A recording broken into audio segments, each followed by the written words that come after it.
Hi, everybody. As if you couldn't tell by the bags under my eyes and my chapped little nose, I got sick, which put my movie watching on hold for a bit. But because I have exceptional immunity and I'm in the prime of my life, I am primed and ready for this weekend. I think with a good night's sleep, well, I'll be back to 100%. And we got Daddy Cronenberg's new one, The Shrouds. I'm gonna go see that. The re-release for Revenge of the Sith. So I love the prequels, so I don't want to hear the hate. Hate if you want, but you're fucking wrong. The prequels, especially Phantom Menace, are Lucas's spiritual Dune. Okay, Dune the novel, and probably one of the greatest ever written. I mean, probably just below Stranger in a Strange Land, which is probably the absolute best novel ever written. But Dune was a major influence on Lucas. Like, obviously, like being a nerd and all, like obviously, okay, we're all way into Dune, way too into Dune. I took this really fucking awesome class. I'm always trying to get the high back from that, but I took this really awesome class in my undergrad, called the literature of science fiction, and I remember that there was an all-out warfare on the first day because it's like, let's go around and do like one of those stupid icebreakers. Like, let's introduce ourselves and then like say your favorite science fiction novel. And there was the greatest war I've ever seen in a classroom, probably even on a battlefield. Okay, let's be honest. Blood would have been drawn that day if we weren't in polite society. Because I'm telling you, on the one hand, we had Dune and there's nothing else, and then Hitchhiker's Guide for the Galaxy. And I was like right in the middle, like I don't know, I'm being torn at all sides. I can't do this to you. Can't do this to me. You're tearing me apart. Sci-fi literature class. Um, but I just remember like it was just. I mean, it wasn't even like a joke. Like it was like it's Dune or nothing. And if you don't feel that way, you can get the fuck out of the class. I mean, that one guy who said that's like, you're not even the instructor, you're not even the professor. You can't say that, But she was just having such a good time. That lady, she was like, you know what? I'll let him at it. This is the only time where they really have a space for themselves. It was like, parents watching kids fuck around in a sandbox. And we loved we loved it. We did. That was one of the greatest classes I've ever taken. Weirdly, we did not read Dune in the class. It was just kind of expected. Like, it wasn't a prerequisite, but it was kind of like one of those things of like, you've all read Dune and Hitchhiker's Guide, right? Like, we don't even need to go into that. And clearly, this is why we don't, because we're forming blood feuds on the campus now. Um, but yeah, I just stayed quiet. I was like, I can't, like I was being torn apart and it hurt my heart. But I hate to see sci-fi fans fighting like that. Um, and you know what? I still can't choose. And I don't feel like we should. I don't like to qualify things. So we won't. We won't. But getting back to it. Lucas is a huge nerd. Dune was a major influence, and it's like obviously apparent in A New Hope and the original trilogy, but he really went for it in the prequels. And in this house, we are fans, okay? We're fans. And if you're real ones, you'd be too. Um, but I will also this weekend we'll be finally getting to Sinners, so stand by for my review on that. Um, and I must say, one of the reasons why I probably got so ill is because I'm debating whether or not to nuke this whole fucking account. Okay, my last video got the most views I've ever gotten, and I'm sick over it. I'm sick over it. I think it's made me physically ill. My finger has been hovering over the delete channel button all day, just like, nuke it, just destroy it. Um, but I figured, you know what? Not without going out with a bang. Okay, not without going out with a bang. Now that I got people's attention, I want to talk about two films that don't have enough appreciation and attention. So I'm bringing it to you. You're welcome. Um, and I feel like the action genre, it's still one of those genres that like people roll their eyes at, right? Like I feel like, people are coming around more to genre cinema. Like everyone loves horror, those movies do great, but it's like I feel like with action, it still gets people to be like, yeah, whatever. So lowbrow. And I do take it too far. Because I will watch anything and everything in the genre, like national, international, even those slew of Chinese propaganda films that Statham and The Rock made. And I dug them. I dug them all. I dig them all. That's just my vibe. That's who I am. Um, but especially when I talk about action sequels, this is where this really gets the people going, okay? Going in the opposite direction, the wrong direction, the most disrespectful, in my opinion, direction. But I will stand proud and I will shout it from every rooftop and every ear that will listen to me that the Equalizer 3 that came out in 2023 and Den of Thieves 2 Pantera that came out just this year in 2025, you just can't stop that motherfucking rock. Okay? I'm telling you. Mm these two. So I'm a huge fan of the Equalizer trilogy. Probably comes as no surprise. I mean, we got my man Denzel, and we got action. My favorite kind, of the revenge of variety. But the third one is by far my fucking favorite. It was, in fact, my favorite movie of 2023. Um, and I kind of have a bit of a spin on the old rule of threes, which is if Denzel shows up for all three, you know you're in for a great series. And this is no exception. This proves the rule, not the exception. Um, so anyone not familiar with the Equalizer movies, Robert McCall differs from Big Nick and Den of Thieves in many respects. One of them being in this film how he falls in love with his new town. Yes, and if you didn't know, this duo is a double feature that takes American action overseas. So while Big Nick finds anything outside of American sleaze distasteful, Rob loves the sophisticated yet down home European ways. He's taken in after an injury by this stupid fucking kid he should have killed. Which, like, begs the question in the beginning of the movie, like, sure, our boy always has rules, but not, like, you didn't disarm that kid and then you turned your back on him? Like, no, like, I getting soft, man? Is our old boy Rob getting soft? Yes and no. For his softness just makes him go that much harder. Um, And he's brought back to life by the very charming Gio and his equally quaint Italian seaside village. Oh, it's so picturesque. And while Big Nick is so focused on like legacy and material fulfillment, Rob yearns for community and a simple life where he can just be free. He's an aging hunter who, is looking to enjoy the coastal pasture that he's now found. And even though he's almost paralyzed at the beginning of the film, through acceptance and warmth and the friendship of Gio, he heals and takes on the Kimura. Um, and for anyone who's not familiar with the Kimura, very, very violent organized crime in Naples, Italy. It's pretty fucked up, pretty horrific, very horrific shit. It's like the mob in Italy. So it's like the OG mob. They're just it's terrifying.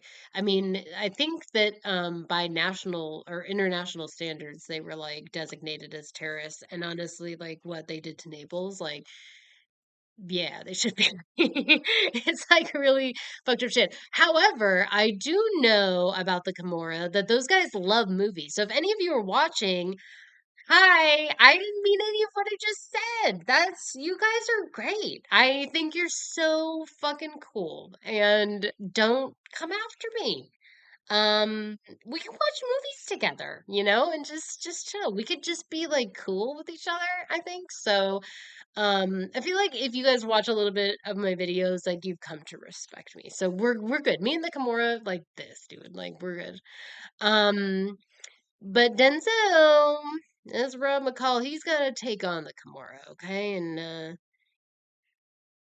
Saint Denzel. Now I'm not just the only one praying to him nightly. Now he has his town.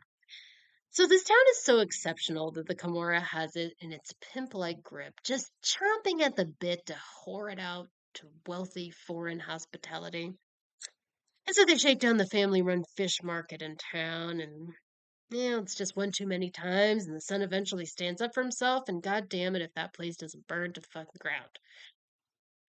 Well, what do we know about old Rob McCall? Well, he's certainly not a man who's going to stand for this thuggery. Okay, especially not ever after he's developed such a tender relationship with this town, and the fire just only ignites this blood revenge that he holds so deeply in his heart. In other words, they're done. They're cooked. They've fried their last fucking fish stand. um, and this dog doesn't need to learn new tricks, okay? Because he knows them all, and he still has a whole hell of a lot of fight left in him. Predictably, it is a bloodbath, amazing kills, brutal thrills, and he keeps such a cool, like he could refreeze ice. And he observes every detail of his final kill. And it's almost like, what a funny thing. Those that peddle death fear it the most. And he follows this guy through every agonizing minute as this guy tries to outrun his inevitable end in the back alleys and vendor crowded streets. He even gets hit by a car at one point. Um, However, old Rob McCauley doesn't do this to live vicariously. When it comes to killing, he's got no special emotion, epiphanies, or revelations, drenched in beautiful imagery and intercut with a breathtaking religious ceremony. He takes a bite of an apple when it's all said and done, transcending sainthood, inhabiting both original sin and karmic angel. I suppose you really have to know it to avenge it. And although he's worked around law enforcement, just because sometimes their interests align with his own, there's a little serialized treat in there for all the real ones who have been there since part one. So enjoy that little nugget. But this is more of a western than an action piece. The gray hat rolls into a welcoming town. They don't question his past. They take him for the present. They're trusting, but this is also what makes them vulnerable. And pretty soon our gray hat becomes integrated. He just can't help himself. The whole village is just begging for him to be one of them, and it's a nice reprieve. But the town needs to unknowingly rely on him. He just so happens to be the guy to solve their criminal infestation. But he stays at the end, which is so much more romantic to me. In a way, he's actually become a chosen one, killing for all the world's sins, experiencing a lifestyle death and rebirth. He's about to clip his wings and rest on his laurels. Maybe the world has no further need, and he can finally just rest in peace. Now to move on to Den of Thieves, I wasn't really the biggest fan of the first Den of Thieves. It had its moments, definitely. The biggest standout was Big Nick by far. Okay, I am a Gerard Butler just I don't fan doesn't even describe it. Okay, I have watched everything Gerard Butler has done except his rom coms. But let's not focus on those because Gerard Butler is a great talent, okay? Not just an action talent, not just a B movie thespian, okay? Watch The Vanishing that came out in 2018, okay? It's a great fucking film. Um, I want to do a double feature on it because like it was such a hidden gem. Like I didn't even know about it until like I was watching Gerard Butler movies for like 2 weeks straight, and I'm like, I need to find a new one. I was like Jones, and I was like, I need to find a new Gerard Butler movie, and yeah, I found out about that one, watched it, just blown away, just blown away. And I still really want to see him in a Robert Eggers pirate movie, and I'll continue to harp on it until it becomes reality. Because can you even imagine? I can't even imagine. I feel like I'm gonna like my heart. It's like the palpitation. I just like it's too much excitement. It's a little bit of an overstimulation. I might have to shut off the video. Um, but bottom line is the man is an actor. Okay. And of course, because he was my number one guy, I had to catch the second one in theaters. And I'm so very glad I did. I'm so very glad I did. Because this one blew me away. A bolder heist, a much bigger scope, Big Nick grimier and hunkier than ever. Oh man, this is the peak male form. Like I was just so like, oh my God. Like watching this in the order, I was like, what is I'm like these are my perfect men. Like if I could just conjure up like, what Adonis would look like or something, like the most attractive man. It's like, yeah, yeah, those two are it. There's something very critically wrong with me. No, no, Gerard, Jude, you guys, oh my God. So you never been hotter. You never been hotter. Men do not hit their prime until their late 40s to their mid 50s. Now that's your prime. That's your prime, guys. That's your prime. So that doesn't mean you can't be hot outside of those ages. Um, but that's when you really, oof, those ages for me are like, yep, that's let's get away from this conversation and get back to Big Nick, man. So the only critique I have, you know what, I have to get a little bit hornier here because the only critique I have is we get shirts unbuttoned to the navel without any chest hair. Like, come on. Gerard could wrestle a fucking bear, and one wouldn't be able to distinguish where the beast ceased and the man began. So let those chest hairs roam and breathe free. I cannot believe that they bitched out in that area. I was so mad about it. I was like, what do they make him wax? Fuck! Hey, did they know anything about anything? That's just, it was really like so disappointing. Walk home like Charlie Brown, like, shit. I didn't get my 50-year-old chest hair.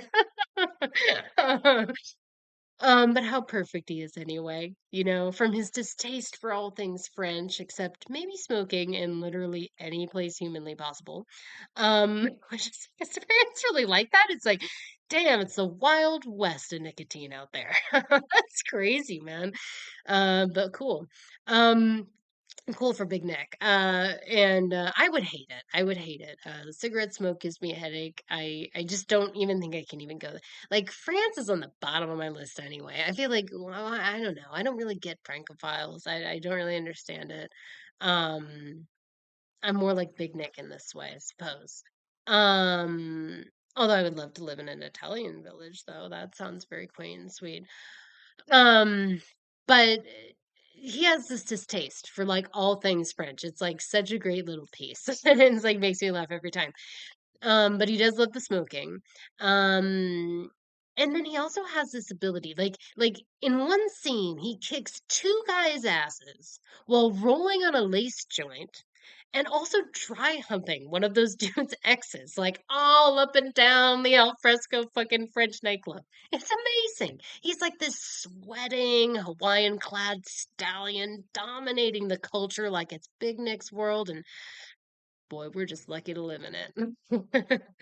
So the film separates the world into categories: hunter, hunted, and thieves who will cheat to achieve the status that the hunters exhaustingly fight to maintain. Hunters serve as the only protection from the chaos of a lawless world. Big Nick, being one of the hunters, is beaten down. And very similarly to Jude Law's extraordinary protagonist in last year's spectacular The Order. If you haven't watched that yet, what the fuck are you doing? Okay? Mm. Jude Law basically playing fucking Hackman in his prime. I'm telling you, just watch that fucking movie. It's so good. It's probably going to be like it is my favorite of last year. No, actually, Aggro Drift. But then the Aggro Drift, then the Jesus. But in this way, he's like beaten down by his own poor choices, gluttonous on the power of the hunter. He swings from indulging in the unaccountable freedom of the thieves, lifestyle permits, if not outright encourages. Going from enemies to buddy thieves with Donnie Frowlin, throwing down with, his fellow divorced dad cop. And as Big Nick's choices kind of swirl around him, they eventually plunge him into turmoil. May the honor more likely lie among thieves in this scenario? I mean, all honor got him with law enforcement as a slap on the old back and a ticket back home. To what? Big Nick asked no one. Seems Big Nick has actually found a community all his own. However, at this point, you may be thinking, oh, Big Nick, well, he's down, but don't you dare motherfucking count him out. He may be a little slower, he may be a little older, he may be a little out of his depth, but never, and I mean never, mistake a hunter for a brute. What separates him from his bestial nature is his cunning. Lest the audience and the hunter himself forget, it is also they who get to make the rules. So, which way, Western man? Retire or live to fight until the day you die? Lead with emotion or lead with game? Doesn't matter in the end. If you love dudes and you love rockin', but most of all, you love when dudes rock, well, what the fuck are you waiting for? Pop these two on and let the artistry of the action genre knock your tits clean off. Thanks for checking it out, guys, and I will hopefully not be seeing you in the next one. Just kidding. Hope to see you in the next one.